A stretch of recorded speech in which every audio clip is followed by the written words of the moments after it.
Morning students, अपन lesson 5 ही पढ़ रहे हैं। उसकी बुक से शुरुआत की थी। मैंने आपको बताया था केंद्रीय प्रवृत्ति के माप, और केंद्रीय प्रवृत्ति के जो माप है उसमें 3 चीज़ों को बताएंगे अपन: समांतर माध्य, मध्यिका और बहुलक। और समांतर माध्य एक तरह से औसत रूप होता है। जैसे औसत ज्ञात करने के लिए जो संख्या दे रखी होती है उन सब का टोटल करते हैं और उसमें जितनी संख्याओं का टोटल किया है उनका भाग लगा देते हैं। तो समांतर माध्य केंद्रीय प्रवृत्ति का सबसे अधिक प्रयोग किया जाने वाला माप है। समांतर माध्य को सभी प्रेक्षणों के मूल्यों के योग को उनकी कुल संख्याओं से विभाजन के रूप में परिभाषित किया जाता है। और आपको मैंने बताया हुआ है समांतर माध्य का संकेताक्षर x वार होता है। ये x लिखते हैं और उसके ऊपर ये वार लगा देते हैं। और समांतर माध्य ज्ञात करना है तो प्रत्यक्ष रीति के द्वारा ज्ञात करना है तो इसका सूत्र ये होता है, जितनी भी संख्याएं दे रखी हैं x1 x2 x3 जिस प्रकार से xn कितनी भी संख्याएं हैं उन सब में n1 n+ n2 n3 इन सब का अपन क्या करेंगे, भाग लगा देंगे। मतलब 5 व्यक्तियों की आय दे रखी है तो 5 का भाग लगाएंगे जितनी भी आय दे रखी है। इसको अपन इन रूप में भी लिख सकते हैं सिग्मा x/n। जितनी संख्या है उनका टोटल किया और उसमें n का भाग लगाया। मतलब ये सिग्मा से क्या तात्पर्य है, टोटल से होता है।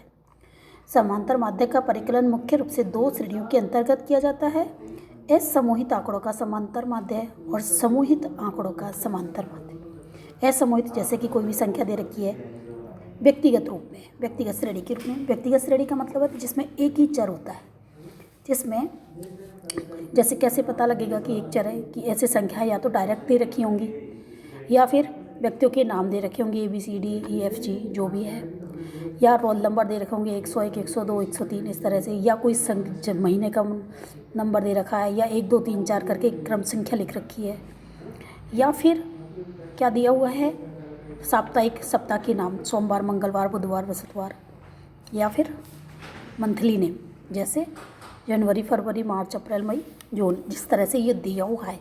और साथ में या अंकों में संख्या दे रखी है तो वो असमूहित आंकड़े होते हैं, वो व्यक्तिगत श्रेणी के रूप में होते हैं एक तरह से। तो असमूहित आंकड़ों में केवल एक ही चर होता है, इसके साथ बारंबारता दी हुई नहीं होती है। जैसे यहाँ पर एक उदाहरण दिया हुआ है, किसी कक्षा के छात्रों के अर्थशास्त्र की परीक्षा में प्राप्तांक दिए गए हैं। एक उदाहरण है अपना, देखो इसमें जैसे मैंने जैसे करके लिखा हुआ है, यानी उदाहरण है ये।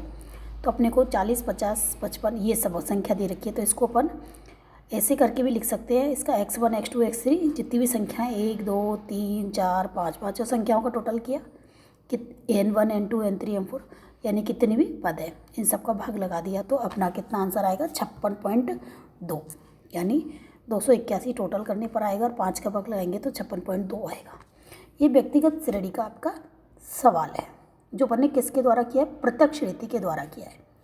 इसी सवाल को यदि मैं किसके द्वारा करती हूँ, लघु रीति के द्वारा, तो ये व्यक्तिगत श्रेणी का सवाल है, अर्थात असमूहित आंकड़े व्यक्तिगत श्रेणी के होते हैं। हमने इस सवाल को प्रत्यक्ष रीति से किया है, इसी सवाल को हम किससे करेंगे, लघु रीति से करेंगे। किसी से भी करें आंसर वही आएगा। वो क्रम संख्या लिख ली 1 2 3 4 5, क्रम जो है अपना 40 50 आय दे रखी है जो भी, उसको अपन x मान लेते हैं।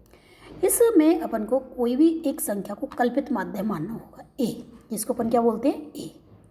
इसमें से आपने किसी को भी मान लो, जैसे मैंने इसमें 50 को माना है तो 50 यहाँ लिख दिया। इस x में से a को घटाएंगे तो क्या आ जाएगा, d आएगा। x कितना है अपना 40 और घटाना कितना है 50, तो कितनी संख्या आएगी -10। 50 में से 50 गए 0, क्योंकि a बराबर हमने क्या माना है 50। 55 में से 50 गए 5, ऐसे 78 में से 50 गए 28, 58 में से 50 गए 8। अब अपन क्या करेंगे, माइनस की संख्या अलग रख लेते हैं, प्लस की संख्या ऐसे रख लेते हैं। तो माइनस के तो 10 ही हैं और प्लस के 5 + 28 + 8, इन तीनों को जोड़ा कितना आता है 41, और इस 41 में से अपन कितने को घटा देंगे 10 को, तो कितना आ गया 31। अब एक्स बार यानी समांतर माध्य ज्ञात करने का सूत्र क्या होता है कल्पित माध्य में, a मतलब जो हमने कल्पित माध्य माना है वो, और सिग्मा d यानी कि x में से a घटाने पर d आता है, और d का टोटल क्या कहलाता है, सिग्मा d अपॉन n पदों की संख्या, यानी कितने हैं ये 5 है। आपने लिखा यहाँ पर 50 प्लस इन सबको करने के बाद कितना आया 31, पदों की संख्या कितनी है 5 का भाग इसमें लगाया कितना आया 5 6 का 30 और 0.2 आ जाएगा, 6.2 आ जाएगा। 50 में 6.2 को जोड़ा तो कितना हो गया 56.2। आपका आंसर कितना आया x बार 56.2। किसी भी रीति के द्वारा करो, यानी आप इसको अपन लघु रीति कहते हैं। ये लघु रीति है। और पहले जो आपने की थी वो कौन सी थी? आपकी प्रत्यक्ष रीति थी। चाहे आप प्रत्यक्ष रीति के द्वारा करें, चाहे आप लघु रीति के द्वारा करें, दोनों से ही आंसर सेम आएगा। यहाँ भी 56.2 आ रहा है और यहाँ भी आपका 56.2 आ रहा है। कल मैं आपको कल ही और भी उसमें समझाऊंगी। ये तो आपका व्यक्तिगत श्रेणी का सवाल है। कल मैं आपको खंडित श्रेणी में 2 सवाल कराऊंगी, प्रत्यक्ष रीति के द्वारा ज्ञात करना और लघु रीति के द्वारा ज्ञात करना। ठीक है, ओके।